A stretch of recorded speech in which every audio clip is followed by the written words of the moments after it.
నాకు నాకు ఒక్కరికే కాదు నందు, చాలామందికి ఇంకా అర్థం కానటువంటిది, చాలామంది ఆలోచిస్తున్నటువంటిది ఏంటి, మరొకసారి అమరావతికి నరేంద్ర మోదీ గారు వస్తున్నారు.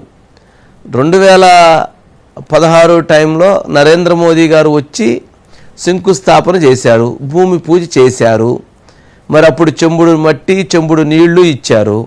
ఢిల్లీని తలదన్నేటువంటి రాజధాని నిర్మిస్తామని చెప్పారు. సరే, అప్పుడు ఆ టైంలో కూడా కొన్ని ఫండ్స్ ఇచ్చారు. మరి ఇవన్నీ బాగానే ఉన్నవి. మరి అప్పుడు భూమి పూజ చేసినటువంటి నరేంద్ర మోదీ గారు మరలా ఇప్పుడు అమరావతికి ఎందుకు వస్తున్నారు, మరలా అమరావతికి తీసుకురావటానికి చంద్రబాబు నాయుడు గారు ఎందుకు అంత ప్రయత్నం చేస్తున్నారు, ఆయన్ని తీసుకొచ్చి ఏమి ఇప్పుడు ఆల్రెడీ భూమి పూజ అయిపోయింది, మరి ఏం చేయించాలనుకుంటున్నారు, ఆయన ఏమి చేయాలని భావిస్తున్నారు అనేటువంటిది చాలామందికి చాలా ప్రశ్నలు ఇంకా ఉన్నాయి నందు.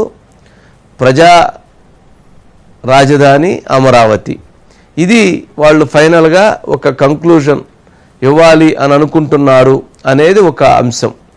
మరొక అంశం అంటే దాన్ని ఒక మెసేజ్ అంటే పనులు మరలా పునఃప్రారంభం అనేటువంటిది ఒక మెసేజ్ ఇవ్వాలనుకుంటున్నారని, ఇట్లా అమరావతి రాజధాని అని చట్టపరంగా చట్టబద్ధంగా మోదీ గారి చేత మరొకసారి చెప్పించి మరొకసారి పనులు ప్రారంభించాలని భావిస్తున్నారు అనేటువంటిది మరొక అంశం. ఇట్లాగా చాలా అంశాలు ఉన్నాయి నందు.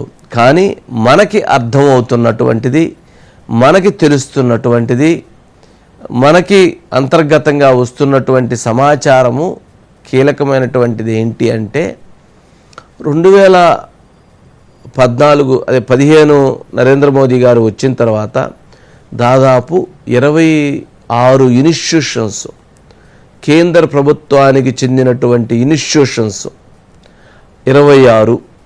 మరి ఆ 26 ఇన్స్టిట్యూషన్స్ అమరావతిలో ల్యాండ్ అలాట్మెంట్ చేయించుకొని వాటన్నిటినీ కూడా కట్టడానికి 2019 లోపు వాళ్ళు ఒక ప్రణాళికను రెడీ చేసుకున్నారు.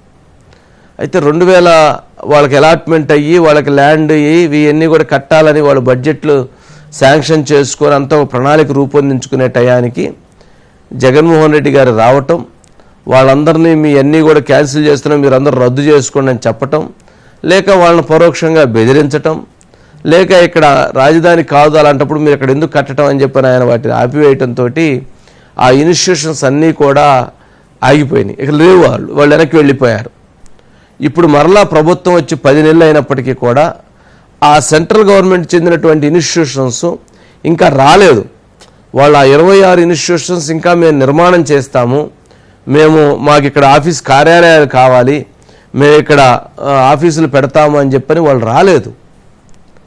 కారణం ఏంటి అనంటే గత ప్రభుత్వం కేటాయించింది, తర్వాత వచ్చినటువంటి జగన్మోహన్ రెడ్డి గారు వాటిని తరివేశారు.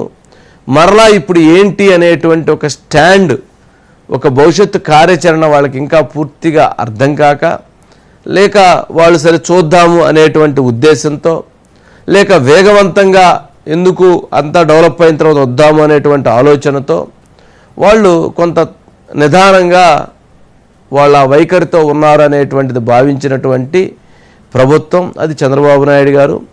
వెంటనే 26 ఇన్స్టిట్యూషన్స్ కూడా ఈ అభివృద్ధితో పాటు వాళ్ళు కూడా నిర్మించాలి అనేటువంటి, వాళ్ళ కార్యాలయాలు కూడా పెట్టాలి అనేటువంటి ఒక భావనతో నరేంద్ర మోదీకి ఇప్పుడు 26 మందికి దగ్గరికి పోయి తిరిగి వాళ్ళందరూ మాట్లాడి మరలా రాండి మేము ఉన్నాము అని నమ్మకాన్ని కుదుర్చు వాళ్ళందరినీ తీసుకురావటం కంటే కూడా నరేంద్ర మోదీ గారిని తీసుకొచ్చి కేంద్ర ప్రభుత్వం ఏదైతే ఇన్స్టిట్యూషన్స్ నిర్మించాల్సిన అవసరం ఉందో వాటన్నిటినీ తక్షణమే నిర్మించండి అని వారి చేత అక్కడి నుంచి కమ్యూనికేట్ చేస్తే ఆ 26 ఇన్స్టిట్యూషన్స్ తక్షణమే వచ్చి వాటన్నిటిని నిర్మిస్తే ఇప్పుడు Amaravati secretariat, assembly, high court, minister quarters, MLA quarters, అట్లాగే ఇట్లా ఏదైతే ఎన్ని డెవలప్ అవుతూ ఉంటాయో వాటితో పాటు అంతే వేగంగా 26 కేంద్ర ప్రభుత్వ సంస్థలు వాటికి అనుబంధ కార్యాలయాలన్నీ కూడా నిర్మాణం అయితే అప్పుడు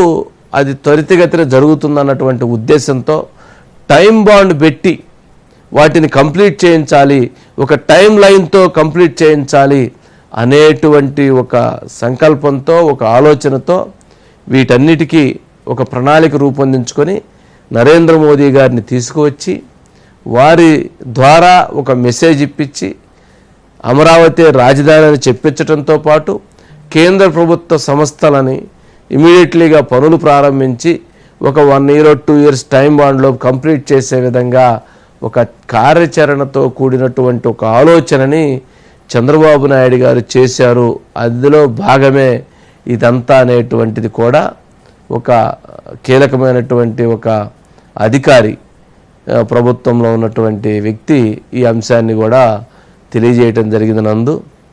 అంటే ఇదంతా కూడా ఒక చాలా కీలకమైనటువంటి ఒక కార్యక్రమం అనుకోవాలి. అది ఓవరాల్గా.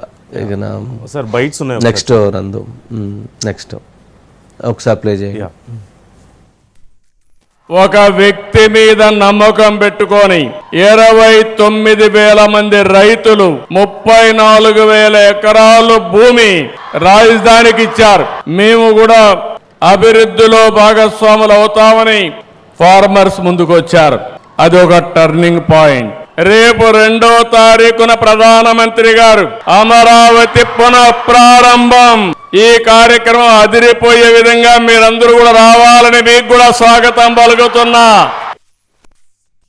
హామీగా ఈ అమరావతి రాజధాని ఆంధ్రప్రదేశ్ ప్రజలందరి రాజధాని. ఈ అమరావతి అనేది ఒక అక్షయ పాత్ర.